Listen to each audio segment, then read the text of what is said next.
세상 모든 게 다 이치가 있습니다. 그래서 우리는 이치를 따라 살아야 되는데요. 사람들이 어리석어서 이치를 벗어나서 살면서도 자기가 원하는 일들이 되리라고 생각하면서 뭐든지 얼렁뚱땅 해버리는 경우가 많이 있습니다. 이치를 거스려 얼렁뚱땅 해도 뭐가 될 줄로 생각하지만 결과에 가보면 자기가 생각하고 원하는 대로 되지 않습니다. 이치대로 다 이루어집니다. 그래서 사람은 이치를 무시하고 얼렁뚱땅 하지만 결국은 이치 앞에 굴복하게 됩니다.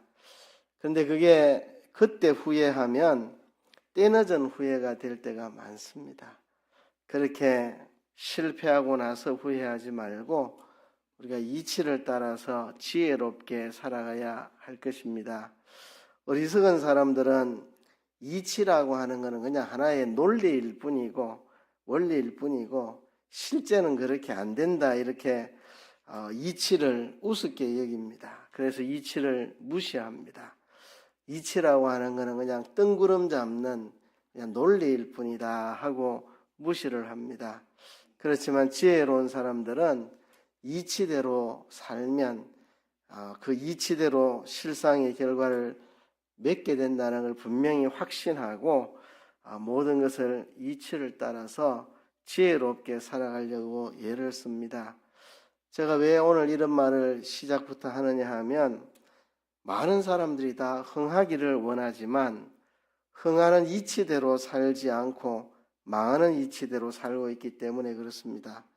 사람들은 망하기를 얼마나 싫어하는지 망한다는 말조차도 듣기 싫어하고 하기 싫어합니다. 그냥 장난삼아도 망한다는 말 하면 사람들이 화를 버럭 낼 정도로 망하는 것을 그렇게 사람들이 싫어합니다. 죽고 망하는 것을 그렇게 싫어하지만 또 반대로 흥하고 성공하는 것을 사람들은 애타게 소원합니다. 그런데 흥하기를 소원하면서도 흥하는 이치대로 살지 않으니 흥할 수가 없고 망하기를 싫어해야지만 망하는 이치대로 살고 있으니 안 망할 수가 없는 것입니다. 우리 예수님을 믿는 사람들은요, 정직하고 진실해야 됩니다. 진실성이 없이는 신앙생활 할 수가 없습니다. 우리가 믿는 하나님이 진실하신 하나님이고요. 우리가 믿는 성경 말씀, 이 믿음의 법칙이 진실하기 때문에 우리도 진실해야만 신앙생활 할 수 있습니다. 공부를 하는 사람들 중에는 인문학을 하는 사람도 있고 사회학을 하는 사람도 있고 자연학을 하는 사람도 있는데 뭐가 좋다 나쁘다 그렇게 선을 그을 수는 없습니다. 다 장단점이 있는데요. 저는 자연학을 공부한 사람입니다. 물리학을 전공한 사람인데 이 자연과학을 공부한 사람들에게 어떤 단점도 있고 장점도 있는데 장점이 있다면 진실성이 있다는 것입니다. 제가 대학 다닐 때 그 인문과학 배우는 그쪽 건물에도 가보고 사회과학 이쪽에도 가보고 자연과학 이쪽에도 가보면 제일 줄 잘 서고 새치기 안 하고 제일 정직하게 하는 사람들이 자연과학 하는 사람들입니다. 자연과학 하는 사람들은 하나님이 지으신 세계가 얼마나 철저하게 진실한지를 배우게 되고 그래서 나름 정직하게 살아가는 면이 있습니다. 그런데 알고 보면 자연과학보다 더 진실한 것이 신앙의 세계입니다. 신앙의 세계. 저도 대학 다닐 때 실험실에서 실험도 해보고 보고서도 써보고 하는데 진짜 이치대로 원리대로 정확하게 결과가 나와요. 자연학이라는 것은 털끝만큼도 변동 없이 그대로 이치대로 되더라고요. 그런데 신앙의 세계가 자연과학보다도 더 이치에 딱 맞고 이치대로 된다는 사실을 우리가 기억해야 됩니다. 많은 사람들이 도박적인 신앙을 가지고 있습니다. 얼렁뚱랑 대충 이렇게 진리를 거스려서 뭘 해도 뭐 하나님이 그냥 우리를 사랑하시는데 대충 눈 감아 주시고 뭐 하나님 우리 사랑하시는데 대충 뭐 잘 되게 해주시겠지, 이렇게 도박적인 신앙을 가지고 살아갑니다. 그래도 우리의 행위가 당장에 열매 맺는 것도 있지만 오랜 시간 후에 열매 맺는 것들이 많기 때문에 사람들은 거짓되게 살면서도 느끼지 못하고 그렇게 살아갑니다. 그렇지만 때가 되면 이치대로 열매를 다 맺는다는 것을 우리가 명심을 해야 합니다. 사람들이 다 형통한 길을 가고 싶어 하지만 소원만 형통하기를 소원한다고 형통해지는 게 아니고요. 음식이 달기를 바라면 설탕을 넣어야 되고, 짜기를 바라면 소금을 넣어야 짜지, 그냥 나는 이 음식이 달기를 바란다고 달아집니까? 내가 짜기를 바란다고 짜집니까? 소금을 넣든지 설탕을 넣어야 짜지요. 우리가 형통한 길을 가고 싶다고 소원한다고 그 길이 가지는 게 아닙니다. 망하는 길을 가면서 마음만 흥하기를 소원하고 있는 게 참 웃기는 이야기죠. 그래서 오늘 잠언 28장 13절 14절을 읽었습니다. 자기의 죄를 숨기는 자는 형통치 못하나 죄를 자복하고 버리는 자는 불쌍히 여김을 받는다고 본문이 말하고 있습니다. 죄를 숨기는 자는 형통하지 못합니다. 이게 이치입니다. 자기 죄를 자복하고 버리는 사람은 하나님께 불쌍히 여김을 받습니다. 오늘 본문에는 형통한 길과 형통하지 못한 길에 대해서 우리에게 가르쳐주고 있습니다. 자기 죄를 숨기는 사람은 형통하지 못합니다. 죄를 자복하고 버려야 하나님께 불쌍히 여김을 받고 형통한 길을 갈 수 있습니다. 죄 없는 사람은 없습니다. 예레미야 17장 9절에 보면 만물보다 거짓되고 심히 부패한 것이 마음이라 누가 능히 이를 알리오마는 그랬습니다. 만물보다 거짓되고 부패한 것이 마음이다. 여기 누구의 마음이라고 하지 않고 그냥 마음이라고 말했습니다. 그러니까 마음을 가진 모든 사람을 다 이야기하는 겁니다. 만물보다 거짓되고 심히 부패한 것이 마음이다. 누구의 마음이라고 말하지 않았으니 우리 마음 가진 모든 사람들의 마음이 그렇게 거짓되고 부패하다는 것입니다. 죄 없는 것 같아도 흔들면 죄가 나옵니다. 그래서 흔들면 죄가 막 튀어나옵니다. 존 번연은 이렇게 말했습니다. 죄는 물거품이요 사람은 물이다. 흔들면은 거품이 일어납니다. 신앙생활 정말 제대로 해보려고 힘쓰는 사람들은 이 말뜻이 무엇인지 압니다. 내가 죄를 안 지으려고 애써본 만큼 내가 죄인이구나 하는 것을 깨닫게 됩니다. 죄를 안 짓고 의를 행하려고 힘써보지 않은 사람들은 자기가 얼마나 죄인이고 불의한 사람인지를 모르고 살아갑니다. 정말 내가 죄를 안 지으려고 힘써봐야 이게 뜻대로 잘 안 되는구나. 내 속에 죄악이 웅크리고 있구나 하는 것을 깨닫게 됩니다. 이렇게 죄를 이겨보려고 힘써보지 않은 사람들은 자기가 얼마나 큰 죄인인 줄 모르고 의인인 채 착각하면서 한평생 망할 길을 갑니다. 죄 문제를 해결해야 되는데요. 죄 문제를 해결하려면 내가 얼마나 죄인이냐를 깊이 깨달아야 됩니다. 깨달아야 내가 죄를 회개하고 돌이킬 수가 있습니다. 그래서 죄를 숨기는 길은 형통하지 못합니다. 죄를 숨긴다는 것은 죄를 보호한다는 것입니다. 죄를 숨기는 거, 그거는 죄를 보호하는 겁니다. 내 안에 어떤 죄가 있는데 그 죄를 내 스스로 시인하고 고백하고 자백해야 되는데 죄를 자꾸 가리고 덮고 숨깁니다. 죄를 숨기는 것은 죄를 보호하는 겁니다. 죄를 깨버리지 않으려고 죄 짓는 것을 청산하지 않으려고 죄를 보호하는 것입니다. 죄를 숨기는 것은 죄를 보호하는 겁니다. 죄를 보호한다는 것은 마음속 깊이 죄를 사랑하고 있다는 것입니다. 마음속 깊이 죄를 사랑하기 때문에 죄를 보호하는 겁니다. 죄를 깊이 깊이 숨겨두고 보호하고 건드리지 못하게 하고, 이렇게 하는 것은 죄를 발전시키고 죄를 계속 지어 나가려고 하는 죄에 대한 보호와 사랑이 그 속에 있는 것입니다. 그래서 죄를 숨겨두면 죄가 계속 자라고 성장하고, 죄를 숨기는 것은 죄를 보호하는 것이고 사랑하는 것이기 때문에 죄가 계속 발전하고 자라서 죄의 열매를 맺습니다. 죄의 열매. 이것이 이제 사망이죠. 사망. 야고보서 1장에 보면 욕심이 잉태한 즉 죄를 낳고 죄가 장성한 즉 사망을 낳는다 그랬습니다.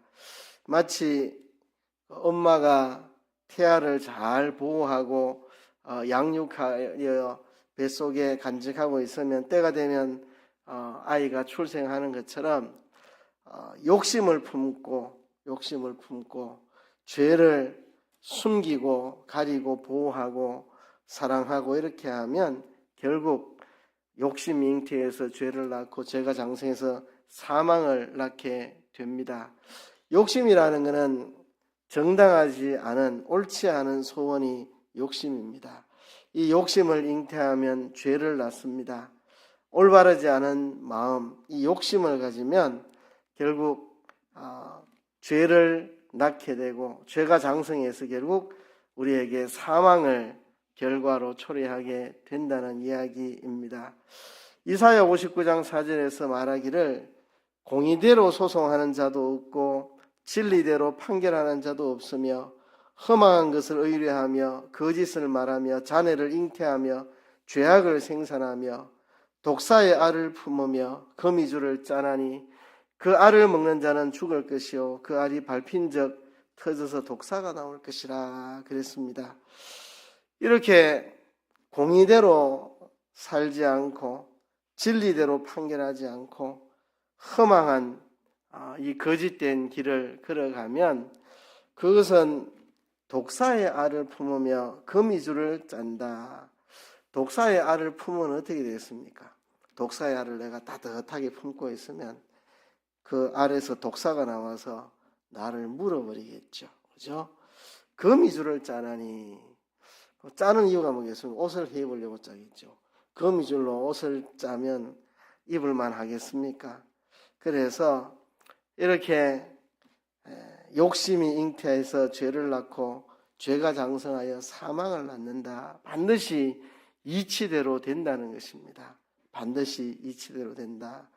독사의 알을 품고서 어떻게 안전하겠으며 거미줄을 짜서 어떻게 옷을 입을 수 있겠습니까? 다 이 죄를 숨기고 보호하고 사랑하며 사는 삶은 다 우리를 망하는 길로 인도한다는 것입니다. 그래서 오늘 본문이 우리에게 말하기를 죄를 숨기는 길은 형통하지 못한 길이라고 그렇게 말을 했습니다. 죄를 숨기는 것은 형통은커녕 독사의 알을 품는 것과 같은 일입니다. 잠언 6장 27절에 보면 사람이 불을 품에 품고야 어찌 그 옷이 타지 아니하겠으며 사람이 숯불을 밟고야 어찌 그 발이 되지 아니하겠느냐 그랬습니다. 이 죄를 숨기는 일이 이렇게 무서운 것입니다. 죄의 값은 사망이라고 로마서 6장에서 말씀을 했습니다. 천지는 없어져도 내 말은 없어지지 않는다고 주님이 말씀하셨는데 그 주님이 죄의 값은 사망이라고 말씀했고 이 하나님의 말씀은 변치 않습니다. 하나님의 말씀은 영원히 변치 않습니다. 하나님의 말씀은 예수님 재림하실 때까지 변치 않고 폐지되지 않고 그대로 다 이루어집니다. 그래서 죄의 값은 사망이라 그렇게 말한 대로 우리가 죄를 숨기고 보호하고 사랑하면 그것이 우리에게 사망의 결과를 맺을 것입니다. 그렇기 때문에 죄를 숨기는 것은 매우 위태하고 위태로운 일이고 자기를 망하게 하는 길입니다. 죄를 자복하면서 죄를 끊어야 되는데 사람들은 죄를 자복하면서도 죄를 끊지 않는 게 문제입니다. 그래서 오늘 본문이 이렇게 말합니다. 자기 죄를 숨기는 자는 형통하지 못하나 죄를 자복하고 버리는 자는 불쌍히 여김을 받으리라. 죄를 자복하고 버리는 자가 불쌍히 여김을 받는다. 자백만 해서는 안 되고 죄를 자복하고 버리는 자는 불쌍히 여김을 받는다. 많은 사람들이 죄를 자복합니다. 아이고 내 잘못했네. 그래놓고 또 그 일을 합니다. 아이고 내가 이런 거 잘못됐지 하고 또 그 길을 여전히 갑니다.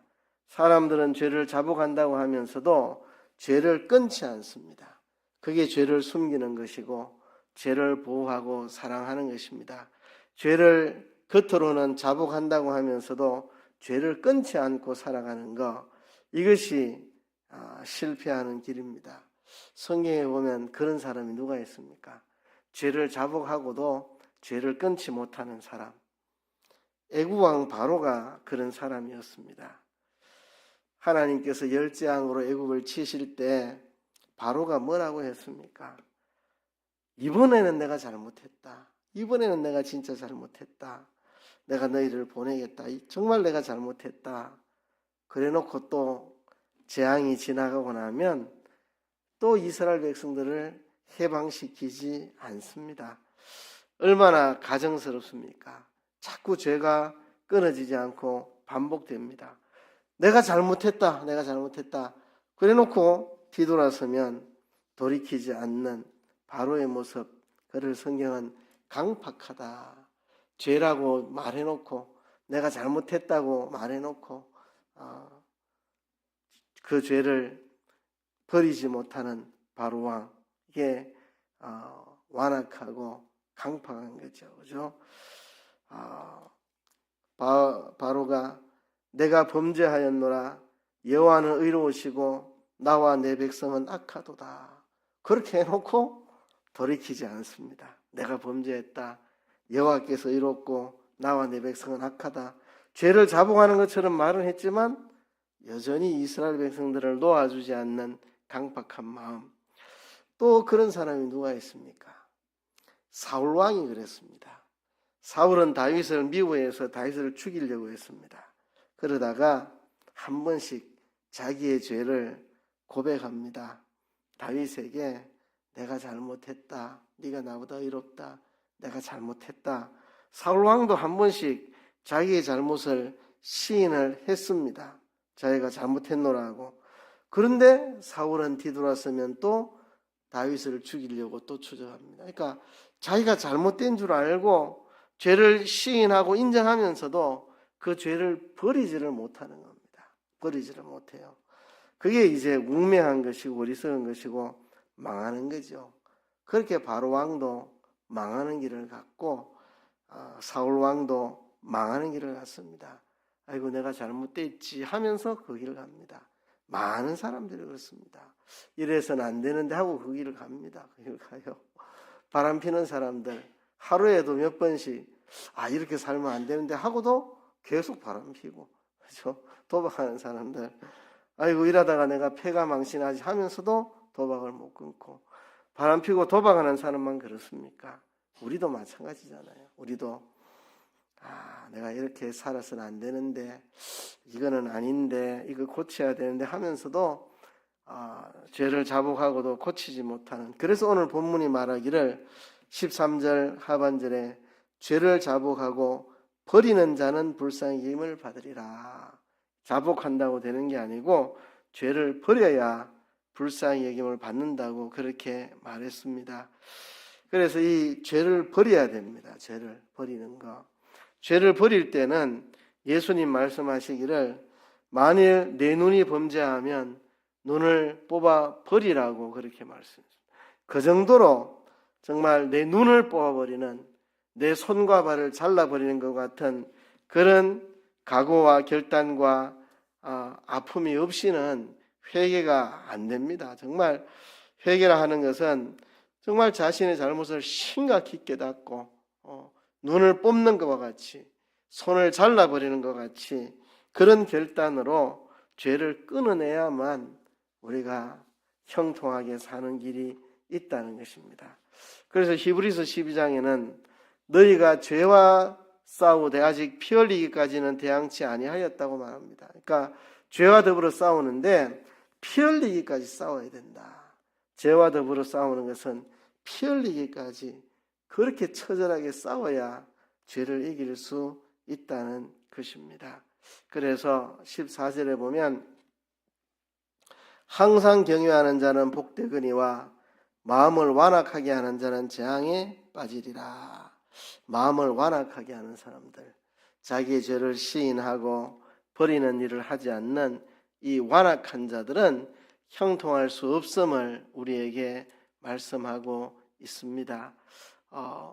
미가에 보면 다시 우리를 긍휼히 여기셔서 우리의 죄악을 발로 밟으시고 우리의 모든 죄를 깊은 바다에 던지시리이다.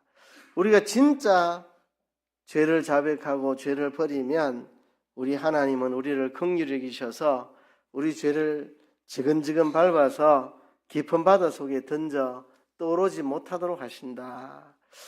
우리가 진정으로 죄를 자백하고 죄를 버리면 하나님은 우리를 새롭게 만들어 주신다고 약속을 하셨습니다.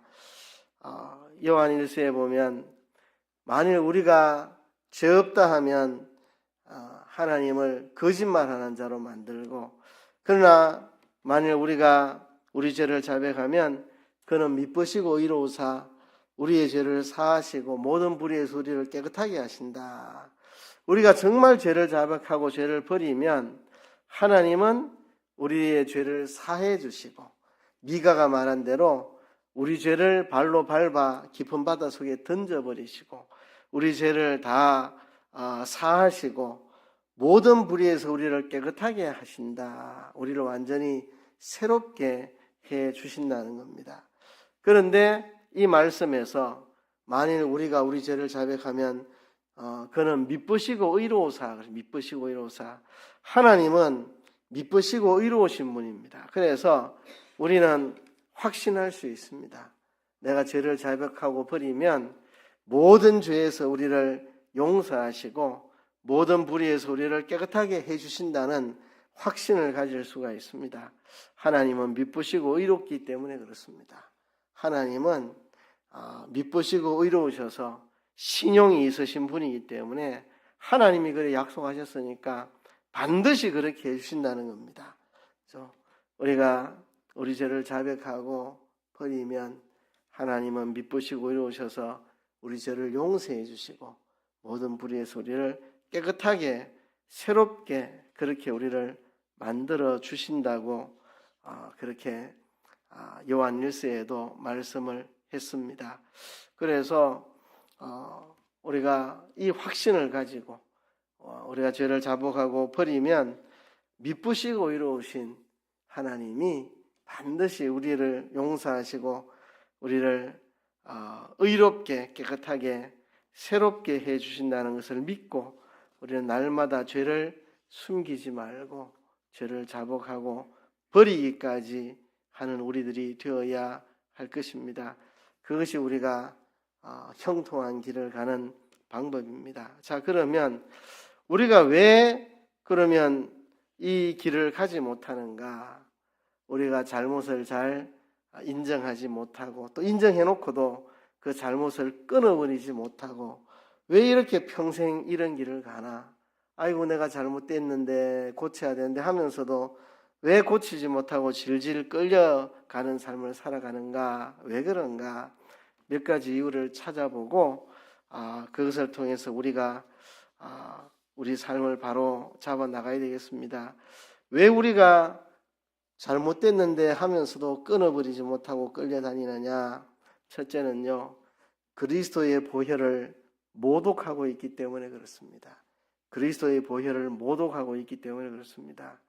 그리스도께서 우리의 십자가에 죽으신 것은 우리를 죄에서 건져내실 뿐만 아니라 다시는 죄의 종로로 타지 않게 하시려고 그리스도께서 십자가를 지셨습니다. 그런데 사람들은 이런 마음이 있습니다. 예수님 십자가에 대신 죽어주셨는데 그 사랑으로 대충 넘어가 주시겠지. 예수님 십자가가 있는데 대충 이렇게 살아도 하나님 좀 넘어가시지 않나, 이런 마음. 이런 마음이 그리스도의 보혈을 모독하는 것입니다. 그리스도의 보혈을 모독하는 겁니다. 주님이 우리 위에 피 흘려 죽으시고 우리 죄를 씻어주셨으니 내가 그 피를 생각하며 두 번 다시는 죄를 짓지 않겠노라고 결심하고 다짐하고 죄를 짓지 않으려고 힘쓰고 또 죄를 지으면 통회하고 자복하고 일어서서 다시 죄를 던져버리고 이렇게 살아가는 것이 그리스도의 보혈을 소중히 여기는 거죠. 그래서 많은 사람들이 그리스도의 보혈을 모독하고 있습니다. 뭐 내가 잘못해도 예수님 보혈이 있는데 예수님 십자가 사랑이 있는데 그렇게 야박하게 까다롭게 내한테 하실 리가 있나? 그냥 두루뭉실하게 살면은 하나님도 두루뭉실하게 넘어가 주시겠지. 이것이 그리스도의 보혈을 모욕하는 그런 일입니다. 그리스도의 보혈을 모독하는 일입니다. 전설에 의하면 그런 이야기가 있죠. 사도 베드로가 로마에 있다가 로마에 기독교 대박해가 일어나서 목숨을 건지려고 로마를 떠나 나오는데 그리스도께서 나타나셔서 로마를 향하여 가고 계십니다. 그래서 베드로가 쿼바디스 도미니 주여 어디로 가시나이까 이렇게 물으니까 네가 환난을 피해서 로마를 떠나가니까 내가 다시 십자가를 지기 위해서 로마를 향해 간다 이렇게 할 때 베드로가 뉘우치고 다시 로마로 돌아와서 성도들과 함께 고난당하다가 순교했다 그렇게 전해 내려오고 있습니다. 그렇습니다. 예수님의 십자가 보혈 우리 위에 피 흘려 죽으신 주님의 그 사랑을 정말 소중하고 감사하게 받는다면 내가 다시는 죄를 짓지 않아야 되겠다. 내가 또 죄를 지었으니 원통이 여기고 애통하고 주님이 다시 죄 짓지 말라고 십자가에 피 흘려 주셨는데 이렇게 또 죄를 지었으니 주님 앞에 부끄럽고 회개하는 마음으로 주여 용서하시고 다시 일어서서 죄를 짓지 않고 의를 행할 수 있도록 도와주세요 하고 매달리고 이런 삶을 살아야 되는데 십자가가 있는데 제가 그런 사람들을 많이 봤습니다. 저보고 너무 그렇게 계명 지키려고 애쓰지 마라. 그냥 대충 살아라. 뭐 그래 힘쓰는 예수님 십자가 보혈이 있는데 너 그거 율법주의대 그거 그렇게 계명 지켜 살라고 애쓰는 거 다 율법주의대 그거 그러지 마라. 예수님 십자가 보혈이 있는데 뭘 그렇게 말씀대로 살려고 힘쓰고 그러냐고 저는 그런 성도들을 많이 만나봤습니다. 그게 그리스도의 보혈을 심히 모독하는 것입니다. 모욕하는 것입니다. 그렇죠? 자식이 어떤 악의 구렁텅이에 빠졌는데 그걸 건져내려고 부모는 자기의 재산을 다 바치고 자기의 목숨을 걸고 그렇게 건져놨는데 그 면전에서 다시 그 악의 소굴로 들어가면 참 그 부모의 사랑을 심히 모독하는 거죠. 모독하는 거죠. 물론 우리가 연약해서 또 넘어지고 하지만 넘어질 때마다 원통이 여기고 주님의 십자가 보혈을 생각하면서 주님 나 위에 피 흘리기까지 해주셨는데 내가 또 이런 죄를 지었습니다. 주님 용서하소서 애통하고 그렇게 해야 마땅하지. 십자가 있는데 괜찮다. 십자가 있으니까 괜찮다. 이게 그리스도의 보혈을 모독하는 건데 우리 마음속에 그런 생각이 다 자리 잡고 있는 것 같아요. 너나 할 것 없이 십자가 보혈이 있는데 그렇게 그렇죠. 두 번째 우리가 교만하기 때문에 그렇습니다. 교만 때문에 죄를 끊어버리지 못합니다.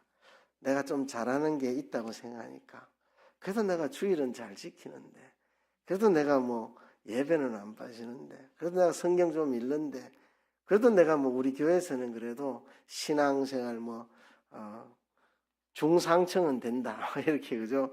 그런 생각 때문에 사람이 높아지면 어두워집니다. 자기가 스스로 높아지면 자기가 얼마나 잘못된 사람인지 보지 못하고 어두워집니다. 요즘 새벽에 누가복음을 묵상하고 있는데요. 바리새인 서기관 같은 사람들이 그런 사람들입니다. 마음이 높아져 있어가지고 자기는 대단한 의인인 것처럼 생각하고 그래서 자기 자신을 보지를 못합니다. 어두워져 있습니다. 자기가 얼마나 흉악한 죄인이라는 것을 모르고 있습니다. 누가복음 지금 16장 보고 있는데 예수님이 청지기 비유를 통해서 그들을 교육을 하시니까 바리새인은 돈을 조르는 사람이라 예수님을 비웃었다. 이렇게 예수님을 비웃었다. 그렇죠? 자기들은 의인이라 생각하는 거죠. 의인이라고. 자기들은 의인이라고 생각하는 거죠. 그래서 회개할 줄을 모릅니다. 교만은 우리를 어둡게 만들어서 우리로 하여금 죄에서 벗어나지 못하게 합니다. 바리새인들도 돈을 좋아하고 허영과 명예심에 쩌들어 있는 죄인들인데 마음이 교만해서 자기들이 죄인이라는 것을 못 느끼고 있고 그래서 예수님 앞에 회개하고 자복하고 돌아오지를 못하는 겁니다. 자기 장점만 생각하고 그게 우리를 죄에서 벗어나지 못하게 하는 겁니다. 교만이라고 하는 게. 세 번째는 부주의 때문에 그렇습니다. 부주의. 우리가 죄를 자백하고 끊어버리려면 부단한 노력이 필요합니다. 정말 애써야 됩니다. 교통사고 안 나려면 차 관리도 잘해야 되고 운전할 때 정신도 차려야 되고 산불 나지 않으려면 산에 불 나지 않도록 정말 조심해야 되고 그렇게 만전을 기해야만 됩니다. 우리가 죄를 이기는 것도 마찬가지입니다. 우리가 게으르고 나태하고 태만하면 죄를 끊어내지를 못합니다.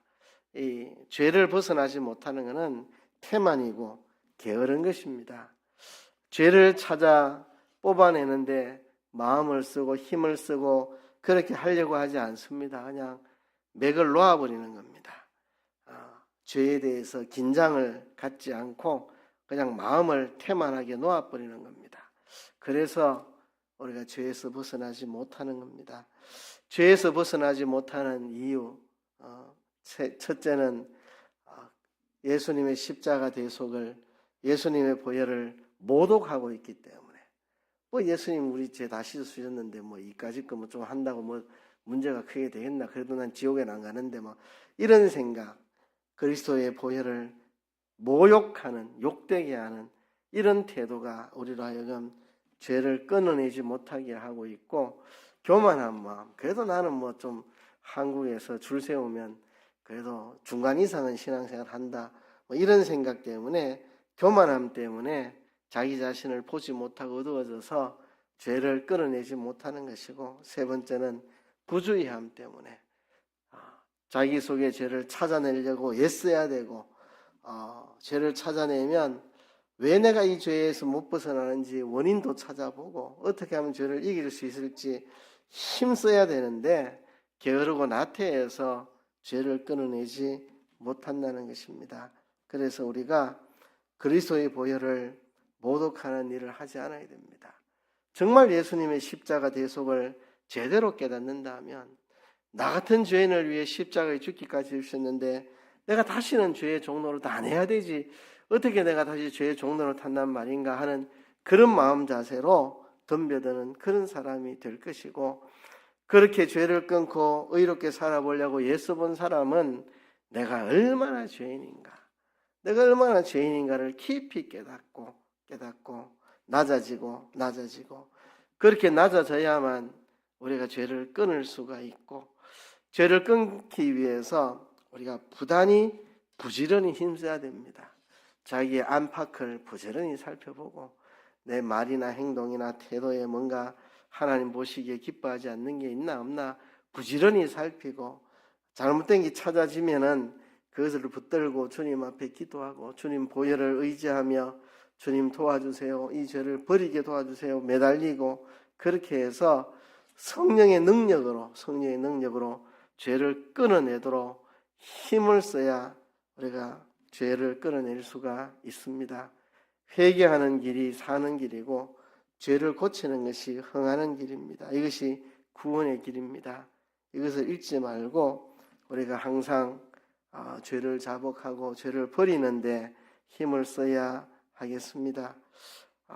많은 사람들이 예수님 십자가 보혈로 죄 씻음 다 받았는데 뭐 또 죄를 벗어나야 된다, 죄를 회개해야 된다, 자꾸 그런 소리 하노, 이런 말하는 사람들이 많이 있는데 그것은 알지 못하는 이야기입니다. 우리는 예수님 십자가 보혈로 법적으로는 완전한 무죄자가 됐고 의로운 자가 되었습니다. 그런데 문제는 우리가 아직도 죄의 오염 속에 있다는 겁니다. 법적으로는 죄 없는 사람이 됐는데, 법적으로는 죄 없는 사람이 돼서 지옥에는 가지 않지만 여전히 우리가 아직도 죄의 오염이 우리 속에 남아 있다는 것입니다. 죄의 오염을 우리는 씻어내야 됩니다. 그게 바로 성화를 이루어 나가는 과정입니다. 우리가 죄의 오염으로부터 날마다 깨끗이 씻고 새로워지기 위해서는 우리 안에 진실성이 있어야 됩니다. 도박적 신앙하지 말고 얼렁뚱땅 뭐 대충 넘어가면 뭐 대충 하나님이 눈 감아 주시겠지, 이렇게 도박적 신앙으로는 안 되고 정말 하나님 앞에 우리 죄를 자백하고 버리는 우리들이 되어야 합니다. 그래야 우리가 죄의 오염에서 벗어나 거룩하게 변화되어 갈 수 있습니다. 요한일서 1장 9절에 만일 우리가 우리 죄를 자백하면 저는 미쁘시고 의로우사 우리 죄를 사하시며 모든 불의의 소리를 깨끗하게 하실 것이요. 우리가 이 말씀을 붙잡고 우리 하나님 앞에 기도해야 되겠습니다.